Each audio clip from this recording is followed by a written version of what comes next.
স্বল্প সময়ের ট্রেনিং দিয়ে আমরা তাদের আউটসোর্সিং এর ব্যবস্থা করতে পারবো। সালাম ও শুভেচ্ছা নেবেন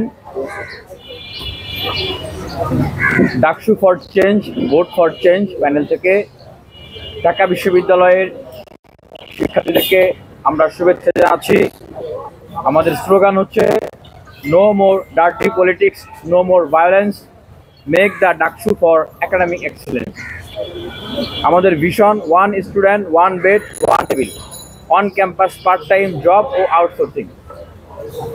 আমাদের প্যানেলের আমরা নাম দিয়েছি এটি কারণ আমরা আর বিগত দিনের পেশি শক্তি এবং কালো টাকা এবং দখলদারিত্বের যে রাজনীতি, সেই রাজনীতিতে আমরা ফিরে যেতে চাই না।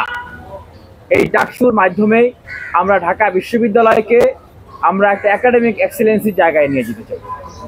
আমরা বিগত সময়ের মতো হলগুলোতে এবং একাডেমিক এরিয়ায় কমিটি দিয়ে যে আধিপত্য বিস্তারের রাজনীতি, আমরা সেটা করতে চাই না এবং আমরা কাউকে করতে দেব না। শিক্ষার্থীদেরকে আমরা এটি কমিটমেন্ট দিচ্ছি। আমরা শিক্ষার্থীদের জন্য যে কাজগুলো করতে চাই, 1 নম্বর, ডাকসুকে নিয়মিত ক্যালেন্ডার ইভেন্টে পরিণত করা এবং আইন করে এটিকে ক্যালেন্ডার ইভেন্টে পরিণত করা। ডাকসু চলমান থাকতেই পরবর্তী ডাকসুর প্রস্তুতি সম্পন্ন করা।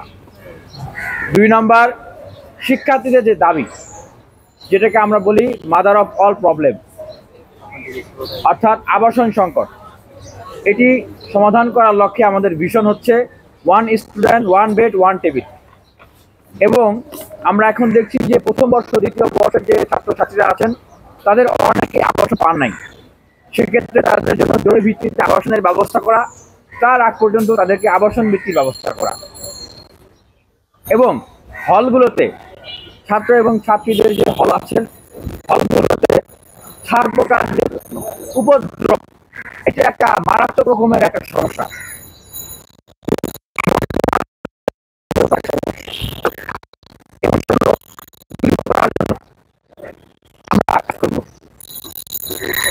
তিন নম্বর, খাবারের মান উন্নত করা এবং প্রয়োজনে এক্ষেত্রে ভর্তুকির ব্যবস্থা করা। ঢাকা বিশ্ববিদ্যালয়ের শিক্ষার্থীদের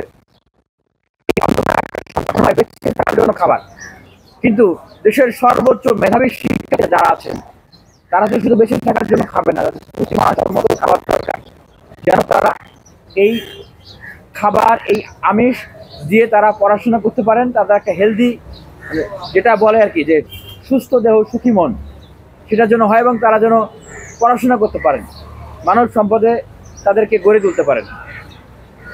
4 নম্বর, আমাদের যে আরেকটা গুরুত্বপূর্ণ vision, full free scholarship for every student. এই লক্ষ্য বাস্তবায়নে আমরা কাজ করব। কারণ আমরা মনে করি বাংলাদেশের মতো একটা দেশ, এই দেশ থেকে প্রতি বছর লক্ষ কোটি টাকা পাচার হয়ে যায়।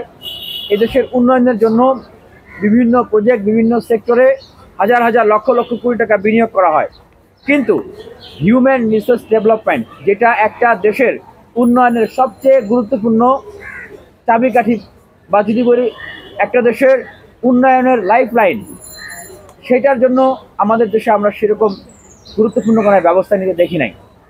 জাতি গঠনের জন্য আমরা সেরকম কোনো গুরুত্বপূর্ণ ব্যবস্থা নিতে দেখি নাই।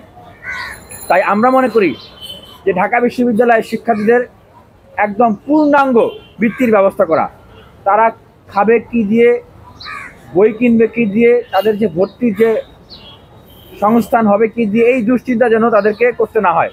কারণ আমরা দেখেছি যে খুব বেশি টাকার প্রয়োজন হয় না, কিন্তু টাকার অ্যামাউন্টটা অল্প, কিন্তু এই অল্প অ্যামাউন্টের টাকার জন্যেই এই ছাত্রছাত্রীদেরকে দুশ্চিন্তা করতে হয়। কারণ বেশিরভাগ শিক্ষার্থীরাই নিম্ন মধ্যবিত্ত পরিবার থেকে এই ঢাকা বিশ্ববিদ্যালয়ে পড়াশোনা করতে আসেন।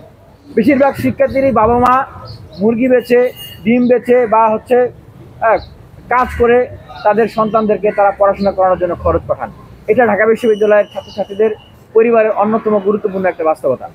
এবং শুরুতেই আমরা যে কাজটা করতে চাই, এটার জন্য শিক্ষার্থীদের জন্য যাদের অনার্স কমপ্লিট হয়েছে তাদের ইন্টার্নশিপের ব্যবস্থা করা এবং মাস্টার্স হয়ে গেছে তাদের ইন্টার্নশিপের ব্যবস্থা করা এবং on campus part time job এবং আউটসোর্সিংয়ের ব্যবস্থা করা।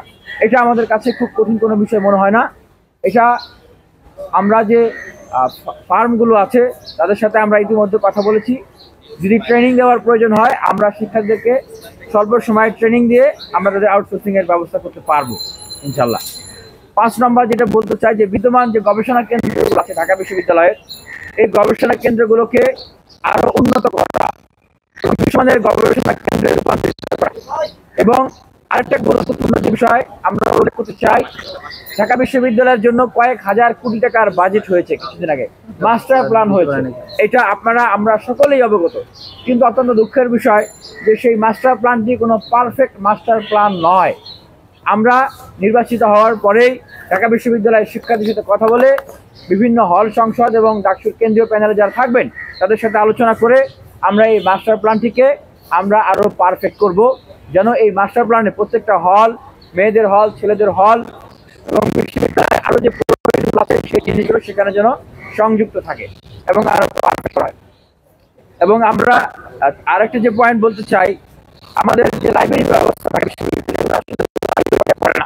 এই লাইব্রেরি মানসম্মত করে গড়ে তোলা এবং ই লাইব্রেরি এফবিএস এই লাইব্রেরি আছে সেটি বন্ধ।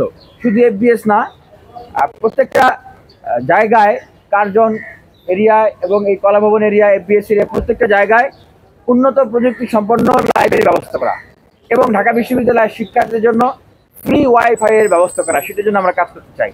7 নম্বর, রেজিস্টার বিল্ডিং সংস্কার করা, ভর্তি সার্টিফিকেট উত্তোলন সহ সকল প্রক্রিয়া অটোমেশন এবং ওয়ান স্টপ সার্ভিসের আওতায় নিয়ে আসা।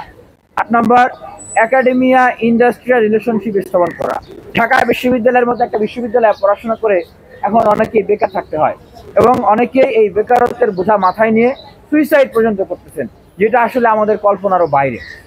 তাই আমরা মনে করি যে অপরদিকে যেরকম বিভিন্ন প্রতিষ্ঠান তারা যোগ্য লোক খুঁজে পায় না, আমরা মনে করি দেশ এবং বিশ্বের স্বনামধন্য প্রতিষ্ঠান এবং সরকারের গুরুত্বপূর্ণ প্রতিষ্ঠানের সাথে কন্ট্যাক্ট করে এর মাধ্যমে আমরা এই বিশ্ববিদ্যালয়ের যে হিউম্যান রিসোর্স সেটিকে আমরা ডেভেলপ করতে চাই।